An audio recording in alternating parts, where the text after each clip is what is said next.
ఏపీలో కొత్తగా భవనాలు కట్టాలనుకునేవారు ఇక నుండి తగు జాగ్రత్తలు పాటించాల్సిందే.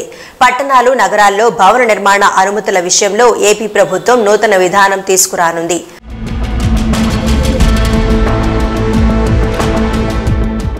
నగరాల్లో ఇండ్లు నిర్మించుకోవాలంటే 1,00,000 అడ్డంకులు ఎదురవుతాయి. ప్లాన్ అప్రూవల్ కోసం మున్సిపల్ అధికారుల చుట్టూ కాళ్లరిగేలా తిరగాల్సి ఉంటుంది. పేదలు, మధ్యతరగతి ప్రజలకు ఇదొక పెద్ద పనిగా మారింది. అధికారుల నుంచి నిర్మాణాలకి సంబంధించి ఒక పట్టాల అనుమతులు రావు. ఈ నేపథ్యంలో ఆంధ్రప్రదేశ్లో ఒక పద్ధతి ప్రకారం భవనాల నిర్మాణం చేపట్టాలని చంద్రబాబు నాయుడు ప్రభుత్వం నిర్ణయం తీసుకుంది. ప్రధానంగా భవనాల నిర్మాణాల్లో లోపాలను నివారించడమే ఈ నిర్ణయం వెనుక ఉన్న ప్రధాన ఉద్దేశం. ఈ మేరకు ఆంధ్రప్రదేశ్ ప్రభుత్వం త్వరలో నూతన విధానం తీసుకురాబోతోంది. ఆంధ్రప్రదేశ్ పురపాలక శాఖ మంత్రి పొంగూరు నారాయణ ఇటీవల ఈ విషయం వెల్లడించారు. ఒక డ్రాఫ్ట్ కాపీ తయారైందో మార్పులు చేర్పులకి దాన్ని కూడా వాళ్ళందరూ అప్రిషియేట్ చేశారు. ఎప్పుడు ఇంప్లిమెంట్ చేస్తారడిగితే ఈ నెలాఖరు నుంచి డిసెంబర్ ఎండింగ్ లోపల ఆన్లైన్లోకి వస్తుంది. ఇందులో ఏంటంటే ప్రజెంట్ ఆన్లైన్ సిస్టమ్ కూడా ఎవరైనా బిల్డింగ్కి అప్లై చేసుకోవాలన్నా, లేఅవుట్స్కి అప్లై చేసుకోవాలన్నా వాళ్ళు రెవెన్యూ డిపార్ట్మెంట్ దగ్గర నుంచి టీసీ తీసుకోవాలా. ఈరోజు అక్కడికి పోయి వాళ్ళకి అప్లై చేసి ఇది తెచ్చుకోవాలా. ఈ కొత్త సిస్టంలో వాళ్ళు పోవాల్సిన అవసరం లేదు. మున్సిపల్ వెబ్సైట్లోనే డబ్బులు కట్టేసేస్తే వాళ్ళ హెడ్ ఆఫ్ అకౌంట్లో డబ్బులు వాళ్ళ అకౌంట్కి పోతాయి. ఆటోమేటిక్ ఆన్లైన్లోనే అప్రూవల్ వస్తుంది. దానికి కూడా ఒక టైం పీరియడ్ 15 రోజులు 10 రోజులు లాంటి డీమ్డ్. అదేవిధంగా ఇప్పుడు ఫైర్ సర్టిఫికేట్ కావాలంటే ఫైర్ డిపార్ట్మెంట్కి అప్లై చేసి అక్కడ తెచ్చుకోవాలా. అలా కాకుండా మున్సిపల్ శాఖ డిపార్ట్మెంట్లో ఉండే వెబ్సైట్లోనే వాళ్ళ హెడ్ ఆఫ్ అకౌంట్లో డబ్బులు కడితే డబ్బులు వాళ్ళకి పోతాయి. ఆటోమేటిక్గా వాళ్ళ డిపార్ట్మెంట్ సర్వర్ నుంచి మా సర్వర్కి దాని పర్మిషన్ ఆటోమేటిక్గా వస్తుంది. ప్రింట్ అక్కడే తీసుకోవచ్చు, ఇంకా డిపార్ట్మెంట్కి పోనవసరం లేదు. ఇప్పటి వరకు భవనాలు లేదా ఇండ్ల నిర్మాణాలు అప్రూవల్పై పెద్దగా పట్టింపు ఉండేది కాదు. ఈ లోపాన్ని సరిదిద్దాలని ఆంధ్రప్రదేశ్ ప్రభుత్వం నిర్ణయించింది. అంతేకాదు అక్రమ నిర్మాణాలకు చంద్రబాబు నాయుడు ప్రభుత్వం ఇక ఎండ్ కార్డు వేయబోతోంది.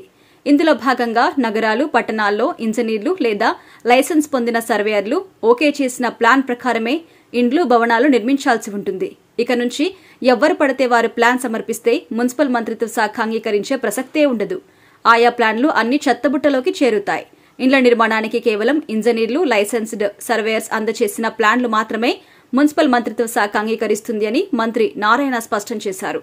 అంతేకాదు పురపాలక శాఖ అధికారులు ఓకే చేసిన ప్లాన్ల ప్రకారమే ఇండ్లు, నివాస భవనాలు నిర్మించుకోవాల్సి ఉంటుందని మంత్రి నారాయణ కుండబద్దలు కొట్టారు. ఇక ప్లాన్లలో ఏమైనా తేడాలుంటే అందుకు ప్లాన్ రూపొందించిన సదరు ఇంజనీర్ లేదా సర్వేయర్ బాధ్యత వహించాల్సి ఉంటుంది అన్నారు. అక్రమ నిర్మాణాలను ప్రోత్సహించే విధంగా ఇంటి ప్లాన్లు సమర్పిస్తే వారిపై క్రిమినల్ చర్యలు కూడా తీసుకుంటామని మంత్రి నారాయణ హెచ్చరించారు. ఇళ్లకి పర్మిషన్లు మున్సిపల్ శాఖ దగ్గర తీసుకోవాల్సిన అవసరం లేదు. లైసెన్స్ సర్వేయర్ స్టాంప్ వేసి ఇస్తే అది అప్రూవల్. ఆ అప్రూవల్నే మున్సిపల్ శాఖ వాళ్ళు పరిగణలోకి తీసుకుంటారు. అదే ఆథరైజ్డ్. అయితే కన్స్ట్రక్షన్లో తేడా వస్తే లైసెన్స్ సర్వేయర్ పర్మనెంట్గా క్యాన్సిల్, క్రిమినల్ కేసులు. ఇక భవనాల నిర్మాణాలకు ఆన్లైన్లోనే మున్సిపల్ మంత్రిత్వ శాఖ అనుమతులు ఇస్తుంది అన్నారు నారాయణ. భవన నిర్మాణాలకి ఆన్లైన్లో అనుమతులు మంజూరు చేసే విధానాన్ని దేశంలోనే తొలిసారిగా తీసుకువచ్చామన్నారు ఆయన. రిజిస్ట్రేషన్, ఫైర్, శానిటరీ ఇలా అన్ని మంత్రిత్వల శాఖల అనుమతులు ఆన్లైన్లోనే మంజూరు చేస్తామని మంత్రి నారాయణ వెల్లడించారు. ఇందులో భాగంగా వివిధ శాఖల సాఫ్ట్వేర్స్తో పురపాలక మంత్రిత్వ శాఖను అనుసంధానం చేస్తామన్నారు ఆయన. భవనాల నిర్మాణాలను కూడా పురపాలక మంత్రిత్వ శాఖ అధికారులు ఎప్పటికప్పుడు పర్యవేక్షిస్తుంటారన్నారు మంత్రి నారాయణ. భవనాల నిర్మాణాలు లోపాలు తలెత్తకుండా చూడడమే అధికారుల పర్యవేక్షణ ప్రధాన ఉద్దేశమన్నారాయన. అయితే ఒక ప్లాన్ సమర్పించి అందుకు భిన్నంగా నిర్మాణాలు చేపడితే ప్రభుత్వం ఏమాత్రం సహించేది లేదన్నారు. అలా ఎవరైతే తప్పుడు ప్లాన్లలో నిర్మాణాలకు పాల్పడితే క్రిమినల్ చర్యలు తప్పవని మంత్రి నారాయణ హెచ్చరించారు. అలాగే భవన యజమానులకు ఉపయోగకరంగా ఉండేందుకు పురపాలక మంత్రిత్వ శాఖ లేదా ఇతర మంత్రిత్వ శాఖలకు చెల్లించాల్సిన ఫీజులను ఆన్లైన్లో చెల్లించేలా ఏర్పాట్లు చేస్తామని ఆయన హామీ ఇచ్చారు. ఆన్లైన్ పేమెంట్ల వ్యవస్థ భవన యజమానులకు ఎంతో ఉపయోగకరంగా ఉంటుంది అన్నారు. అంతేకాదు పారదర్శకతకు ఆన్లైన్ చెల్లింపుల వ్యవస్థ పెద్దపీట వేస్తుంది అన్నారు. మొత్తానికి నగరాలు, పట్టణాల్లో లోపాల రహితంగా ఒక పద్ధతి ప్రకారం భవనాల నిర్మాణాలు జరగాలి అన్నదే ఆంధ్రప్రదేశ్ ప్రభుత్వ ప్రధాన ఉద్దేశంగా కనిపిస్తోంది.